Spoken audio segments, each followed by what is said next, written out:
मित्रांनो, आई कुठे काय करते या मालिकेच्या आजच्या भागामध्ये संगीतकार निलेश सर्वांना सांगतो की मला खात्री आहे या अल्बममधील गाणं खूप प्रसिद्ध होणार आणि याचं संपूर्ण क्रेडिट मी आशुतोषला देईल, कारण त्याचं काम आणि चॉईस एकदम परफेक्ट असते.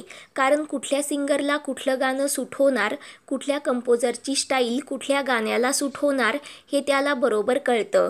म्हणूनच सुखाचे चांदणे तुम्हाला एवढं आवडलं आणि अरुंधतीने ते इतकं सुंदर गायलं की कुणाला वाटणारच नाही ती एक नवीन गायिका आहे. आणि म्हणूनच मी माझ्या संगीतकार मित्रांना तिचं नाव रेकमेंड करणार आहे. तेव्हा ते ऐकून सर्वजण खुश होतात. अनिरुद्धचा चेहरा मात्र उतरलेला असतो. तर इकडे संजना तिने पैसे दिलेल्या पत्रकारांना खुणावत प्रश्न विचारण्यासाठी सांगते. तेव्हा ते संजनाला इशारा करत आता विचारणारच आहोत म्हणून सांगतात. तेव्हा ते सर्व अविनाश पाहतो. त्यानंतर संजनाचा माणूस अरुंधतीला विचारतो, रोज नवीन नवीन सिंगर येतात, असं असताना आशुतोष केळकरांनी तुम्हाला एवढी मोठी संधी देण्यामागचं कारण काय? खरंच तुमचं गाणं की तुमची कॉलेजमधील जुनी मैत्री? ते ऐकून सर्वांना मोठा धक्का बसतो. तेव्हा अविनाशला संजनावर संशय येतो. तर इकडे तो व्यक्ती अरुंधतीला बोलतो, आम्हाला असं कळलंय की तुम्ही कॉलेजमध्ये असताना चांगले मित्र होतात, म्हणूनच केळकर सरांनी तुम्हाला एवढा मोठा चान्स दिला का? तेव्हा संजना खुश होत अनिरुद्धकडे पाहते व त्याला खुणावते. ते सर्व पुन्हा अविनाश पाहतो तर त्याला धक्काच बसतो. इकडे आशुतोष चिडून त्या माणसांना विचारतो, हा काय प्रश्न आहे? अल्बममधील अरुंधतीचं गाणं तुम्ही ऐकलत ना? मी फक्त अरुंधतीचा आवाज ऐकला. हा अल्बम तिच्यामुळे घडला, तिच्यासाठी नाही, असं बोलतो. तर तेवढ्यात अरुंधती आशुतोषकडून माईक घेते व बोलते, मला बरं वाटलं तुम्ही इतक्या खोलात जाऊन हा प्रश्न विचारलात आणि आज मी जाहीरपणेच सांगते, म्हणजे कोणाला शंका नको. तुमच्या पहिल्या प्रश्नाचं उत्तर मान्य आहे, माझ्यापेक्षा जास्त चांगले गाणारे गायक आहेत, परंतु कलेच्या क्षेत्रामध्ये अशी तुलना नाही करता येत. प्रत्येकापेक्षा जास्त चांगला कलाकार कोणी ना कोणी असतोच. तरी प्रत्येकाकडे काम असतं आणि आपल्या कुवतीप्रमाणे प्रत्येकजण ते करत असतो. तरी लोकांना ते आवडतं, कधी नाही आवडत. तरीही मी माझा 100% देण्याचा प्रयत्न केला. आता तुमचा दुसरा प्रश्न, मलाच संधी का? तुमच्या म्हणण्याप्रमाणे दुसऱ्या कुणाला तरी ही संधी मिळालीच असती, मग मला का नाही? म्हणजे मला संधी मिळाली तर त्याला काहीतरी दुसरं कारण आहे आणि इतर कुणाला मिळाली तर ती त्यांच्या कुवतीनुसार. हे माझ्यावर जरा अन्यायकारकच आहे. आणि आहे आमची जुनी मैत्री. परंतु तुम्ही मला एक सांगा, तुमच्या एखाद्या मैत्रिणीला पत्रकारितेतलं काही कळत नसेल तर तुम्ही मैत्रीण म्हणून तिला ते काम द्याल का? नाही ना, कारण काम वेगळं आणि मैत्री वेगळी. मला वाटतं आशुतोष केळकरांसारख्या मोठ्या उद्योजकाला हे नक्कीच कळत असेल, नाहीतर माझं गाणं तुम्हा सर्वांना एवढं आवडलंच नसतं. तेव्हा संजना दुसऱ्या पत्रकाराला खुणावत पुढील प्रश्न विचारण्यासाठी सांगते. तेव्हा तो पत्रकार, तुमचा डिवोर्स झाला आहे आणि या अल्बममध्ये तुम्हाला गाण्याची संधी मिळत आहे, म्हणून तुम्ही घर सोडलं का? हे खरं आहे का? असं विचारतो. ते ऐकून सर्वांना मोठा धक्काच बसतो. तेव्हा संजना अनिरुद्ध मात्र हसत असतात. तेव्हा आशुतोष चिडून त्या पत्रकारांना बोलतो, हा काही मूर्खपणा आहे. मुख्य म्हणजे आपण इथे अल्बमबद्दल बोलायला जमलो आहोत, कुणाच्या पर्सनल लाईफबद्दल चर्चा करायला नाही. व लगेच कॅमेरे बंद करण्यासाठी सांगतो. तेव्हा नितीन आशुतोषला सांभाळतो तर संजना त्या 2 पत्रकारांना इशारा करत तिथून पळून जाण्यासाठी सांगते. तर दोघे पण निघून जातात. तर इकडे नितीन कार्यक्रम संपला म्हणून जाहीर करतो. तेव्हा आशुतोष संजनाला सांगतो, तुमच्या ची लिस्ट मला द्या. ही 2 व्यक्ती कोण होती? त्यांची नावे मला पाहिजे. त्यावर घाबरतच संजना होकार देते.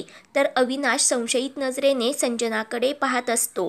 त्यानंतर अविनाश यशला घेऊन बाहेर जातो. तर इकडे विद्याताई आता हे सगळं छापून येणार का? असं घाबरतच अरुंधतीला विचारते.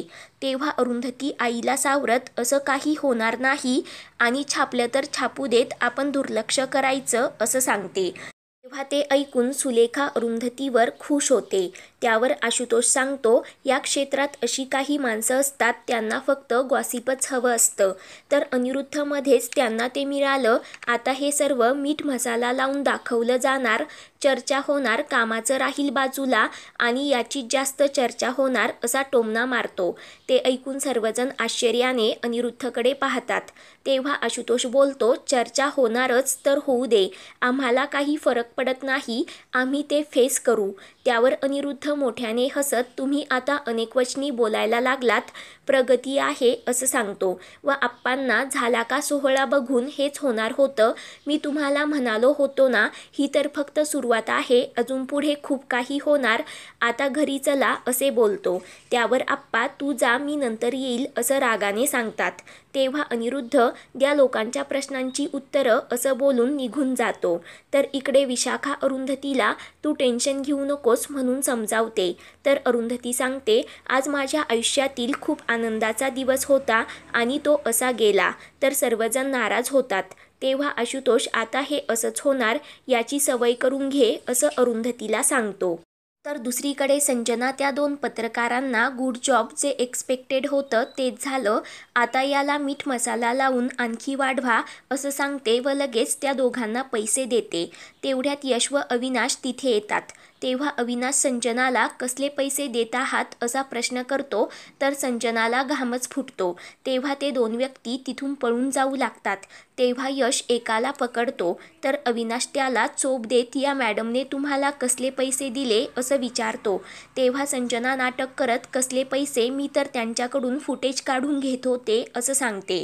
त्यावर यश, फुटेज काढून घेत होतीस की दिलेलं काम पूर्ण झालं की नाही ते पाहत होतीस असं संजनाला विचारतो. तेव्हा अविनाश बोलतो, तुम्ही काय केलं ते मला चांगलंच माहीत आहे, आम्हालाही सर्व दिसतं. वहिनीला छळण्याचा एक नवीन मार्ग तुम्ही शोधून काढलात, ही माणसं तुमचीच होती. तेव्हा ते ऐकून संजना घाबरते. तेव्हा यश विचारतो, तू आईच्या आनंदावर का विरजण घालतेस? एखाद्याचं यश बघवत नसेल तर ते बघू नये. आईमुळे तुला ही नोकरी मिळाली हे तरी आठव, नाहीतर बेकार म्हणून घरात बसली असतीस. त्यावर संजना, तुम्ही काही पण बोलत आहात असं नाटक करते. तेव्हा अविनाश, अजिबात नाही, आता मी हे सर्व सर्वांसमोर उघड करणार आहे की या लोकांनी वहिनीला जे काही प्रश्न विचारले ते तू पैसे देऊन त्यांना विचारायला सांगितले होते. तेव्हा संजना, मी असं काहीच केलं नाही म्हणून खोटं सांगते. तर अविनाश त्या व्यक्तीला तिथून घेऊन जाण्यासाठी निघतो. तेवढ्यात अनिरुद्ध तिथे येतो व काय झालं असं विचारतो. तेव्हा अविनाश चिडून, तुझ्या बायकोलाच विचार, तुम्ही दोघेजण अजून किती खालची पातळी गाठणार आहात, वहिनीने तुमचं काय वाईट केलं असं विचारतो. तर अनिरुद्ध, मी काहीच केलं नाही म्हणून सांगतो. तेव्हा यश, मग तुम्ही इथे काय बघायला आलात असा प्रश्न करतो. तर अविनाश त्या व्यक्तीला आतमध्ये घेऊन जातो. तर तेव्हा अनिरुद्ध संजनावर खूपच भडकतो. तेव्हा संजना, तो माणूस माझा आहे, काही बोलणार नाही असं सांगते. तर इकडे अविनाश त्या व्यक्तीला सर्वांसमोर घेऊन येतो. तर आशुतोष संजनाला हा माणूस कुठल्या चॅनलमधून आला आहे असं विचारतो. तर संजना मला माहीत नसल्याचं सांगते. तेव्हा यश त्या माणसाला धमकी देत, खरं सांग असं बोलतो. तेव्हा संजना मध्ये बोलते. तर अविनाश तिच्यावर भडकतो व त्या व्यक्तीला तू कुणाच्या सांगण्यावरून इथे आलास असं विचारतो. तेव्हा तो व्यक्ती मला संजना मॅडमने पैसे दिले होते असं कबूल करतो. तर आशुतोष खूप रागाने संजनाकडे पाहतो.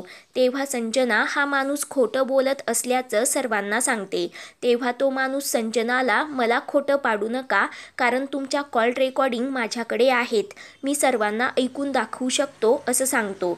तर संजनाच्या पायाखालची जमीनच सरकते. तेव्हा नितीन संजनावर भडकतो.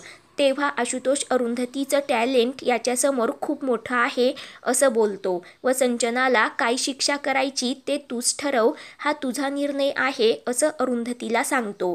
तेव्हा अरुंधती संजनाला जाब विचारते की का तू असं करतेस, माझ्याकडून तू माझा नवरा हिसकावून घेतलास, आईंना माझ्या विरुद्ध भडकवलंस, घर नावावर करून घेतलंस आणि तरीही मी गप्प बसले. परंतु आज मी माझ्या आयुष्यातील आनंद साजरा करत होते, तेही तुला बघवलं नाही. तुला काय वाटलं मी हे सगळं सोडून देईल आणि घाबरून जाईल, परंतु तू पुन्हा एकदा चुकत आहेस, कारण मी माझ्या स्वप्नांचा पाठपुरावा करणं कधीच सोडणार नाही, उलट अजून जोमाने करेल.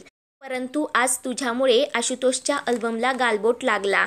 याचा तरी निदान विचार करायचा होतास. खाल्लेल्या मिठाला तरी जागायचं होतंस.